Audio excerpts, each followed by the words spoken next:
was not accurate. So I take full credit for that. That was completely, again, something that I came up with by accident. Candace Owens still refuses to say Erica's name. Candace, say her name, say her name. Stop going through the bushes, calling people TP. Just say her name. Obviously, this is my podcast. I can say whatever I want. Candace will say everything but call Erica's name. I think she's heading there. Don't worry, give her time. She will get there.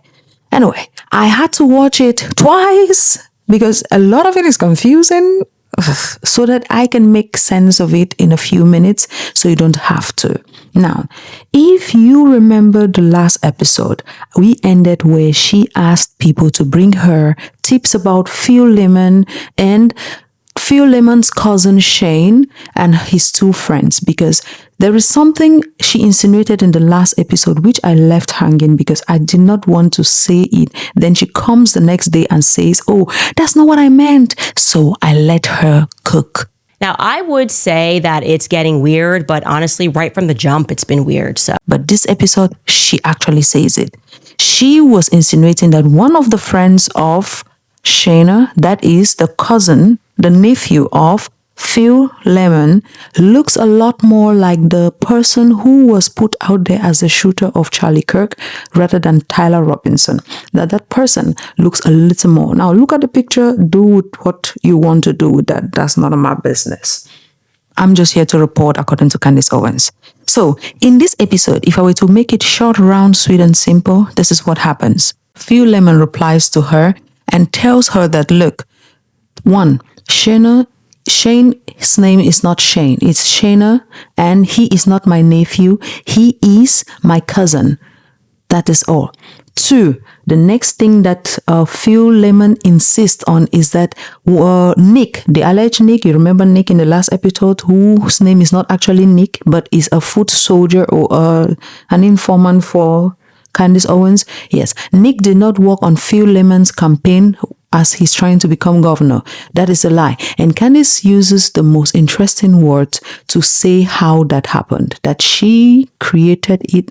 In Candace, baby, do your thing. That was not accurate. So I take full credit for that. That was completely, again, something that I came up with by accident. Now I would say that it's getting weird, but honestly, right from the jump, it's been weird. So we have cleared everything about Phil. Now let's clear what she also clears in this episode about Phil's cousins. Phil's cousin, who she thought was Phil's nephew, because the nephew had put up posts both on LinkedIn and on Instagram tagging Phil Lyman as his uncle, is not his uncle. Now, she was able to find information about the two friends in the picture. One of them is actually Austrian, and she said she was so shocked that nobody gave her tips about these two guys. But then when she found out that one of them was Austrian, it made sense. And also, remember in the last episode, Phil Lyman said he was walking out when the thing happened, and in another video, he says he ran into a building when it happened. And he said there were some two girls who were standing there looking all gothic and looking strange, but he did not like their countenance or the way they reacted to the situation. In this episode, Candace says that those two girls, the reason he addressed them as gothic or goth is because one of the friends of Shane, the alleged nephew, who is now the cousin of Phil Lyman, was found to be associated with a gothic bees underground site or something like that. I don't know how this is going to help us in the long run, but that is just it. So the two friends she wanted tips about, one of them is Austrian, who moved to the United States and lives in Utah now, working with JP Morgan's as a software engineer, and the other one was found in an underground bee gothic kind of scenario. I don't see how this is going to help us, but let's leave that there.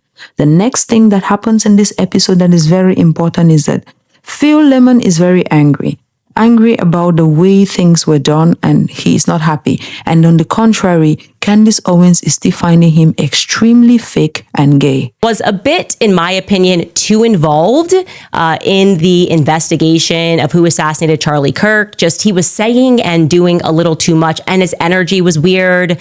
And the energy of Tiffany Barker was weird. And we were clear that's potentially just because, he's a politician or an aspiring. Case closed. You can do with that what you want to. The rest of it is not going to do anything for your life.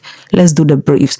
The next thing in this episode she addresses is that of Bibi Netanyahu and the letter, the love letter, the May love letter that Bibi Netanyahu alleged or said that Charlie Kirk had sent to him in May just before he was. Candace Owens says that letter is as fake and gay as everything fake and gay can be. That letter has no credibility, no credentials and nothing. And you remember that when that letter was posted, a couple of people asked Megyn Kelly, so now that this letter is out, will you now call Candace Owens out for being a liar and all of that? Megyn Kelly said, Candace is going through a lot and she does not think that a letter that was filtered, I don't know what she meant by that. And now Candace is also saying that this letter is not legitimate. And she called on TP Turning Point, that she is so disgusted by them. She's disappointed by, in fact, she called them everything besides a child of God, that they should come out and tell her that she's lying. And long and short of this, she said that that letter is fake and gay and there is nothing about it you should trust. Well, if you listen to this part up to here, I think you can go home and relax. Another thing she addressed is that the reason Phil Lyman went to visit Nick, whose name is not Nick, but who is Candace Owens' foot soldier, is because he was going there to meet Tim Bartlett. Tim Bartlett is someone who owns a foundation where they take care and protect people who are being children or women who are being trafficked. You understand what I mean? And Candace said she had interviewed the guy, Tim Bartlett, and had a few conversations with him, and she even contributed to his foundation. So she is very shocked that he will be mixed in all of this messiness that is going on here. So if you got to that, that is everything that was in that episode in these few minutes. Well, if you think there is more, you want me to say the full thing, I don't think it's going to be necessary. This is the short and long of all of it. And at the end of her episode, she still asked people to send her more tips on the situation about those two boys who are friends of Shayna, because she suspects that one of them might be looking more like the person who did the act to Charlie Kirk. Well, until next time. Bye. Very clear.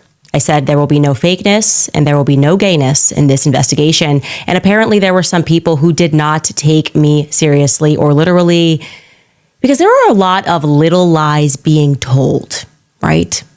Charlie gets assassinated and the very people who were threatening him reputationally and financially are now trying to memorialize him as having died as a friend of Israel.